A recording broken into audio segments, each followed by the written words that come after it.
Buenas tardes, hoy les hablaremos sobre los hábitos del exterior. Nuestro equipo está conformado por Mixel, Sofía, Rosángel, Nicolara, Yexul y Johnny. Para empezar con el tema de hábitos del exterior del paciente, se hablará sobre cuáles son los componentes de los hábitos junto con su definición. Explicaremos los signos vitales y en qué consisten y por último la somatometría. ¿Qué es el hábito exterior? Es un conjunto de datos médicos recolectados a través de la inspección general a simple vista, sin haber realizado ninguna exploración física. También se puede definir como el aspecto externo del enfermo. Para realizar el hábito externo, se toman en cuenta la condición del paciente, el sexo del paciente, la edad aparente, su constitución, su actitud, estado de conciencia y entre muchos otros. Ahora les voy a hablar sobre los componentes del hábito exterior.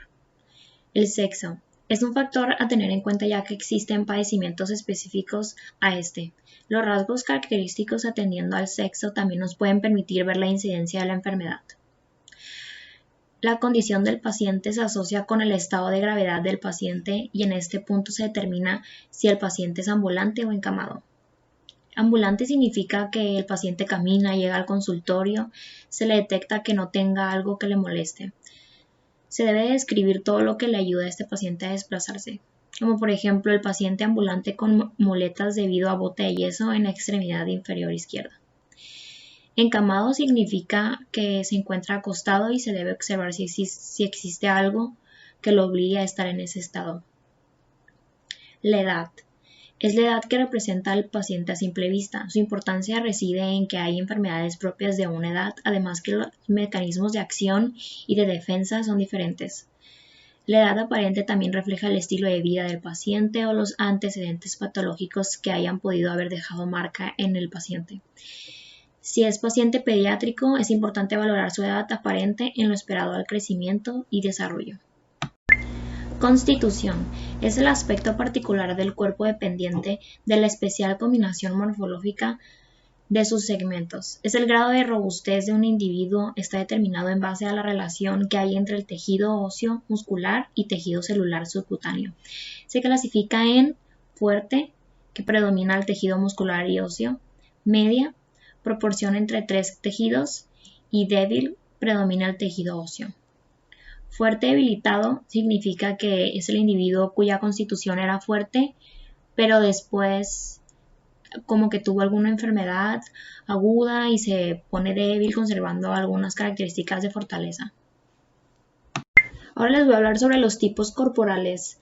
Estos son parte de la constitución, nomás que estos son según William Sheldon, que es un psicólogo americano que estableció una división en tres categorías de los tipos de cuerpos. Primero está el ectomorfo, que son longilíneos, asténicos, y este designa a una persona esbelta cuya masa muscular no está muy desarrollada. Las personas presentan un tipo de morfología delgada y pueden comer cualquier tipo de comida sin ganar peso. El único inconveniente es que tienen menos fuerza, ya que tienen dificultad para ganar músculos. En los hombres son altos pero delgados, por lo general tienen una apariencia delicada o frágil a veces, que ya poseen huesos finos y musculatura poco desarrollada. Las mujeres por lo general son de senos pequeños, caderas estrechas, hombros pequeños y extremidades largas. Incluso cuando ya tienen una edad avanzada, siguen teniendo figuras esbeltas. El endomorfo son de baja estatura, obesos, y son uno de los más comunes. Las personas que pertenecen a este grupo tienen una contextura corporal a acumular grasa más rápido y deben usar la dieta y el ejercicio para poder mantenerse saludables. Los hombres suelen ser robustos y fuertes en su mayoría si se ejercitan. Las mujeres poseen un equilibrio en el tono muscular y suelen tener curvas bien definidas. Una piel brillante y lisa, y cuando están en forma son muy saludables. El mesomorfo presenta un predominio relativo de los órganos mesodérmicos, esqueleto, musculatura, aparato circulatorio, son atléticos y apegados a la actividad muscular. Son personas de con textura atlética, que tienen sus músculos bien desarrollados, son muy fuertes y no deben de preocuparse por ganar o perder peso, pues su metabolismo funciona a la perfección. Tienen una capacidad de relación muy buena y suelen ser menos sensibles al dolor. Sin embargo, las funciones corporales se desarrollan con mayor y en algunas ocasiones se pueden hacer más propensos al sedentarismo y a la obesidad. Los hombres tienen una apariencia agradable, tienen una gran capacidad para convertir las proteínas que tienen los alimentos en tejido muscular, por lo general lo que sus músculos reciben de forma correcta la mejor nutrición. Las mujeres sus necesidades calóricas pueden ser un poco mayores a otras y para ellas construir músculo es más fácil. El metabolismo es más acelerado, pero si quieren perder peso deberán reducir su ingesta de calorías y hacer ejercicio. La conformación es la relación y proporción de todas las partes del cuerpo que podemos apreciar a simple vista. Esta sección incluye integridad del cuerpo, que este término hace referencia a la preservación de órganos, tejidos y partes del cuerpo, tanto en calidad como en cantidad. La integridad funcional, la cual hace referencia a la mantención de las funciones del organismo de acuerdo con las capacidades, edad y demás elementos que intervienen. Relación y proporción, este término significa una distribución adecuada y correcta de los segmentos del cuerpo. Y por último, la simetría, que se le conoce como la simetría de la correspondencia que hay en el cuerpo de nuestro paciente, tomando como referencia a un centro. Se realiza una línea imaginaria que va en dirección del céfalo-caudal a la mitad del cuerpo de nuestro paciente, es decir, en plano sagital, con el cual los órganos o partes equivalentes se disponen ordenadamente. Pueden existir dos tipos de simetría: bilateral, la cual es propia de los organismos que se pueden dividir en dos y estas quedan una proporcional a la otra. Esta es la que nos importa en el hábito exterior. Radial es propia de organismos que se pueden dividir en dos o más planos y todas sus partes quedan semejantes unas con las otras. Ahora les hablaré sobre la actitud. Este término hace referencia a la posición que tiene nuestro paciente al momento de realizar nuestra exploración visual y puede ser libremente escogida. Esa es la posición adaptada por un paciente sin que nada se lo impida. Puede ser cambiada a voluntad, es decir, que el paciente quiere y puede cambiar su posición en el momento que él prefiere y como él prefiera. Instintiva es una posición adoptada por el paciente para disminuir alguna molestia. Un ejemplo muy común en esta es la posición fetal, es decir, doblado de manera que disminuya el dolor abdominal o bien una respiración parcial en caso de alguna fractura costal. Esto con el propósito de no distender el tórax más de lo que el dolor le permita, así evitar el dolor al respirar. El paciente puede cambiar, pero no quiere en orden de evitar el dolor. Está la forzada. En el paciente no puede cambiar su posición porque algo se lo impide. Por ejemplo, un yeso en la pierna fracturada. El paciente quiere cambiar su posición, pero no puede porque se lo impide la pierna con el yeso. La pasiva, en esta no se refiere al que el paciente se mueva por voluntad, sino que hace referencia a la posición que el paciente adopta, no por voluntad propia y se queda como lo dejaron. Estas son en casos graves, tales como el coma o bien al estar anestesiado. El paciente no quiere y no puede cambiar su posición, pues no está consciente.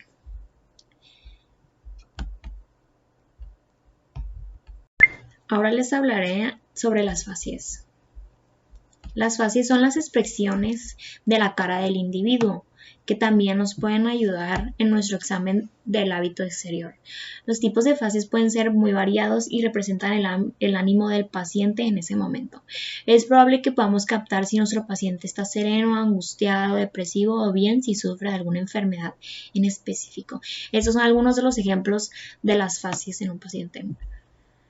La facie puede representar rasgos característicos que orientan a una determinada enfermedad, como por ejemplo la facie acromegálica, que se caracteriza por la prominencia de la mandíbula, protusión del hueso frontal, rasgos toscos por crecimiento de huesos y tejidos blandos, lengua grande, se encuentra en tumores hipofisiarios, productores de hormona del crecimiento. Está la fascie cushingoidea, la cara se ve más redonda, le dicen cara de luna llena, la piel se aprecia más fina y es frecuente al observar mayor cantidad de vellos y lesiones de acné. Se ven cuadros asociados al exceso de corticoides. Está la fascie hipertiroidea, se caracteriza por una mirada expresiva, está determinada por una ligera retracción del párpado superior. En algunos pacientes existe una protrusión de globos oculares. La piel se aprecia más fina y húmeda, se asocia a un exceso de hormona tiroidea. Al solicitar al paciente que siga con la mirada el dedo del examinador desde arriba hacia abajo, se hace más notoria la esclera del ojo entre el borde superior del iris y el borde del párpado superior. Este es el signo de Crayfe. Está la fascie hipotiroidea, se destaca la poca expresión del rostro asociado a rasgos abotagados, que eso viene de la hinchazón, aspecto pálido, amarillento, piel áspera, pastosa, pelo escaso, edema periorbitario y macroglosia. Con alguna frecuencia se pierden las cejas en los lados externos. Se asocia a cuadros en los que existe un déficit de hormona tiroidea. La fascie hipocrática puede encontrarse en enfermedades graves como una peritonitis aguda o un estado de shock, un colapso circulatorio. Se caracteriza por un perfil enjunto, delgado, con ojos hundidos, ojeras, palidez y sudor frío. La fascia mongólica, que es la que viene del síndrome de Down, se aprecia una inclinación mongoloide de ojos con pliegues epicánticos, pliegue de la piel que cubre el ángulo interno y caráncula de los ojos, puente nasal aplanado, implantación baja de las orejas y macroglosia. La fascia parkinsoniana se ve en pacientes con enfermedad de Parkinson. Se caracteriza por la cara que presenta poca expresividad y los pacientes pestañean poco. Ocasionalmente se les puede escurrir un poco la saliva por las comisuras labiales. La fascia febril se caracteriza por la rubicundez, especialmente de las mejillas y ojos brillantes. Y por último, la fascia mitrálica se observa en algunos enfermos con estenosis mitral. Las mejillas se presentan con una rubicundez cianótica. La marcha. La marcha es la serie de movimientos conscientes, voluntarios, rítmicos y coordinados que sirven para desplazarse de un lugar a otro. Es impulsada por los pies y acompañada de un brazo rítmico auxiliándose de la vista. Existen dos tipos, unilaterales, aquellas que se llevan a cabo apoyándose en una sola extremidad, como por ejemplo atáxica, la marcha que se hace levantando las piernas al dar el paso y dejándolas caer golpeando el suelo con el talón. Espástica, la marcha tiene un lugar mediante pasos lentos, cortos, con dificultad, rodando las puntas de los pies al suelo. La polineurítica, que es ocasionada por la parálisis de los músculos anteriores de la pierna, que son los extensores del pie. Parkinsoniana, inclinada hacia adelante, con los brazos encogidos y rígidos balanceándolos. Cerebelosa o de ebrio, se parece a la táxica con oscilaciones hacia uno o ambos lados, hacia adelante y atrás desplazándose en un zigzag. En los bilaterales es cuando la marcha consiste de las dos extremidades. Es la marcha hemipléjica, debido a la contractura de los extensores y a la rigidez en extensión, describe a la pierna paralizada en un momento circular. Se denomina marcha de segador. Y está el copoda, que es ocasionado por la parálisis flácida en una de las extremidades inferiores. El paciente arrastra el pie. Y por último, la claudicante, que es cuando el paciente camina y apoya lo menos posible la extremidad afectada, inclina el tronco hacia el lado sano y por ello hace un balanceo irregular por asimetría. Importancia del reconocimiento de enfermedades mentales. Reconocer una enfermedad mental es especialmente importante, dada la prevalencia y morbilidad significativas, elevada probabilidad de que sea tratable, insuficiencia de psiquiatras e importancia en aumento de los médicos de atención primaria, como el primer encuentro con los pacientes afectados. La prevalencia de los trastornos de salud mental en los adultos estadounidenses durante el año 2012 fue del 18%, con afección de 43.7 millones de personas. Sin embargo, solo el 41% recibió tratamiento. Incluso para aquellos con atención médica, el apego a las guías terapéuticas en los consultorios de atención primaria es menor del 50% y aún mucho más baja para las minorías étnicas. Los paradigmas cambiantes para comprender los síntomas. Clasificar el conjunto de síntomas que se presentan en una consulta es un reto constante. A diferencia de los signos físicos, los síntomas no se observan. Por lo general, prevalecen los modelos de explicación dual o binaria. Estos últimos se consideran psicológicos, un reflejo de un estado mental o emocional, o físicos, relacionados con una sensación corporal, como dolor, fatiga o palpitaciones. Los expertos proponen que los síntomas físicos y psicológicos son interactivos y representan una mezcla variable de estímulos que pueden ser patológicos o no, que se distribuyen en un espectro de trastornos, desde clínicos hasta mentales. A continuación tenemos terminología, examen del estado mental. ¿Qué es la orientación? Este es el conocimiento de la identidad personal. El lugar y tiempo requiere tanto memoria como atención. La memoria es el proceso de recordar la información, pidiendo la repetición inmediata de algún material, seguida por su almacenamiento o retención. La memoria reciente o a corto plazo cubre minutos, horas o días. La memoria remota o a largo plazo se refiere a intervalos de años. La atención es la capacidad de centrarse o concentrarse con respecto al tiempo ante un estímulo o actividad particular. A continuación tenemos otros niveles de conciencia. La percepción es el conocimiento sensorial de los objetos en el ambiente y sus interrelaciones, que son los estímulos externos. Los procesos de pensamiento son la lógica, coherencia y relevancia de los pensamientos del paciente, que conducen a metas seleccionadas, la forma en la que piensan las personas. Contenido del pensamiento, lo que el paciente piensa, incluyendo el nivel de discernimiento y el juicio. Discernimiento, conocimiento de que los síntomas o conductas alteradas son normales o anómalas.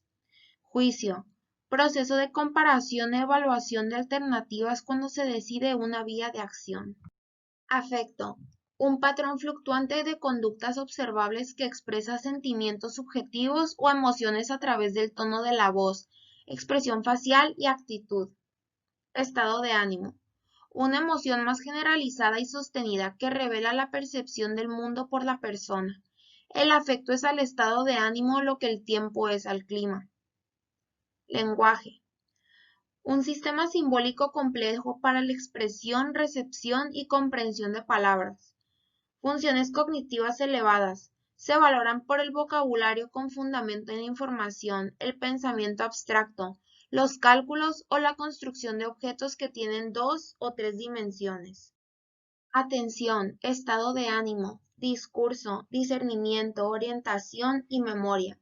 Valoran el nivel de conciencia del paciente, su aspecto general, estado de ánimo, incluyendo depresión o manía, y la capacidad para prestar atención, recordar, comprender y hablar. Ubica el vocabulario del paciente y su fondo general de información en el contexto de sus antecedentes culturales y de educación. La descripción de las enfermedades y circunstancias vitales del paciente expresan su discernimiento y juicio. Si sospechas un problema en la orientación y memoria, podemos preguntar, veamos, ¿cuándo fue su última consulta médica? ¿La fecha de hoy? Trata de integrar la evaluación del estado mental en la anamnesis, de manera que no parezca un interrogatorio. El examen del estado mental consta de 5 componentes: aspecto y conducta, discurso y lenguaje, estados de ánimo, pensamientos y percepciones y función cognitiva. La función cognitiva incluye orientación, atención, memoria y funciones cognitivas elevadas. Estas son las observaciones en anamnesis del estado de conciencia. El paciente se encuentra despierto y alerta. entiende tus preguntas y responde de manera apropiada y rápida o tiende a perder el hilo del tema, se torna silente o incluso se duerme. Si el paciente no responde a tus preguntas, debes aplicar estímulos de forma creciente por pasos. Hablar al paciente por su nombre y en voz alta. Agita al paciente con suavidad, como cuando se trata de despertar a alguien dormido.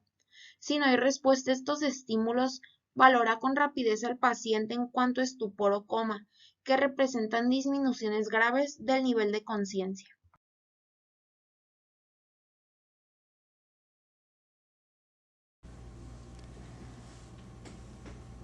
Mi nombre es Rosángel Gutiérrez y yo voy a hablarles acerca de los movimientos anormales. Los movimientos anormales son aquellos que no siguen las necesidades fisiológicas. Existen distintos como son las convulsiones, los temblores, los movimientos coreicos, los movimientos atetosicos y los tics. Las convulsiones son contracciones bruscas, arrítmicas e involuntarias de un grupo de músculos voluntarios. Pueden ser tónicas o clónicas. En las primeras, la contracción es durable e inmoviliza la región. Y en las segundas, el periodo de contracción es pequeño y va precedido de un tiempo de relajación. Los temblores son movimientos oscilatorios, rítmicos e involuntarios que se pueden dar con una frecuencia que varía entre los 4 y 12 por segundo, como en los enfermos de Parkinson, alcohólicos y enfermedad de Graves-Basedow. Los movimientos coreicos son producidos por contracciones musculares involuntarias, incesantes, irregulares y de gran amplitud. Se exageran en las emociones, disminuyen con los movimientos voluntarios y se suspenden con el sueño. Los movimientos atetosicos son movimientos lentos, poco amplios, incesantes e irregulares. Se presentan principalmente en los extenuados y de preferencia en los miembros superiores. Aumentan con las emociones y los movimientos voluntarios desaparecen con el sueño. Finalmente, las tics son por lo general movimientos normales que solamente se clasifican como anormales por su constancia y frecuencia. Estas principian por ser voluntarios y terminan por hacerse de una manera inconsciente. Por ejemplo, estirar un brazo, frotarse la nariz, apretar la boca, etcétera, cosas que hacemos normalmente. Las capacidades cognitivas son aquellas habilidades que necesitamos para llevar a cabo cualquier tarea. Por simple que sea, tiene que ver con los mecanismos de aprendizaje, memoria, solución de problemas y atención, y no con el conocimiento. Por ejemplo, contestar el teléfono implica percepción por el tono de llamada, o sea, escucharlo. La toma de decisiones, responder o no, habilidades motoras, tomar el teléfono y contestar. Habilidades lingüísticas, o sea, hablar y entender. Habilidades sociales, como interpretar el tono de voz e interactuar apropiadamente con otra persona. Las capacidades cognitivas están apoyadas por redes neuronales específicas. Por ejemplo, las habilidades de memoria se identifican principalmente con los lóbulos temporales, los laterales y algunas partes del lóbulo frontal. Algunas capacidades cognitivas son la percepción, que es el reconocimiento e interpretación de los estímulos sensoriales, como el olor, el tacto, la visión, la audición. En trastornos como la esquizofrenia, la percepción sensorial está alterada y por ello aparecen las alucinaciones. La atención es la habilidad de mantener la concentración en un objeto concreto, acción o pensamiento, y la capacidad de manejar otras demandas de nuestro entorno que compiten por nuestra atención. La alteración de la atención se manifiesta a través del trastorno por déficit de atención. La memoria es la capacidad de almacenar y recuperar información. Esta está la memoria a corto plazo o la memoria de trabajo, que tiene una capacidad de almacenamiento limitado y por un tiempo limitado. Y la memoria a largo plazo con almacenamiento ilimitado por tiempo en principio ilimitado. La alteración de esta capacidad cognitiva implicaría una pérdida de memoria o amnesia, y si esta alteración es progresiva, estaríamos hablando de demencia. Mi nombre es Jetsul Poe y yo les voy a hablar sobre el estado de inteligencia, afectividad y alteraciones del lenguaje. Primeramente, estas son utilizadas para conocer el estado mental de nuestro paciente, son utilizadas para conocer en un examen mental y cómo poder ayudar a nuestro paciente. Primeramente, el estado de inteligencia se valora por el vocabulario con fundamento en la información que el paciente nos va brindando. El pensamiento abstracto, los cálculos a la construcción de objetos que tienen 2 o 3 dimensiones. Comenzamos con la orientación. Por lo general, puedes valorar la orientación durante la entrevista. Se le puede preguntar al paciente de una manera muy sutil sobre aspectos de su vida como su dirección, número telefónico, aclaraciones respecto a fechas. Por otro lado, tenemos la memoria de hechos remotos, donde se pregunta sobre cumpleaños, fechas importantes, cosas respecto a su familia, dónde estudió, dónde trabajó, es decir, fechas pasadas que el paciente tenga que recordar o fueron marcadas en algún aspecto de su vida. Y por otro lado, tenemos la memoria de hechos recientes, que es completamente lo contrario a eso, ya que es lo que el paciente hizo en el día, lo que lo llevó a diferentes tipos de situaciones, por ejemplo, a qué fecha tenía la entrevista médica, en qué vehículo fue la consulta. Se le tienen que preguntar cosas que hizo sobre el día en el que estamos. Tenemos la capacidad para comprender cosas nuevas o memorias inmediatas. En esta se le mencionan al paciente objetos o se le repite una serie de palabras o números.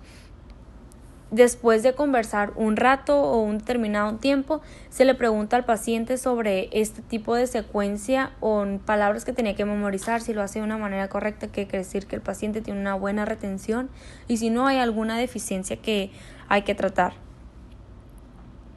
Tenemos la afectividad. La afectividad es un patrón fluctuante de conducta, observables que se expresan sentimientos subjetivos, emociones a través del tono de la voz, la expresión facial, la actitud.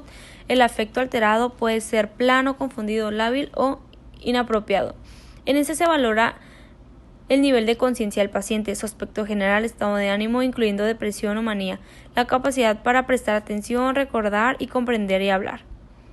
Se ubica el vocabulario del paciente y su fondo general de la información en el contexto de sus antecedentes culturales y educación. Tenemos la alteración del lenguaje. Este es un sistema simbólico complejo para la expresión, la recepción y la comprensión de palabras. Ocurre con la atención, la conciencia y la memoria. El lenguaje es indispensable para valorar otras funciones mentales. Durante la entrevista se le preguntan al paciente sobre si habla mucho o es inusualmente callado, la velocidad con la que él habla, la articulación de palabras, si son claras o bien definidas, la fluidez, ya que refleja la velocidad y la melodía del discurso, y el uso de las palabras. Hay que mantenernos alerta sobre algunas anomalías espontáneas en el discurso, a saber, por ejemplo, las vacilaciones, las inflexiones alteradas, paráfrasis, si el discurso del paciente carece de significado y fluidez. Procede con pruebas adicionales según se señala en el siguiente cuadro.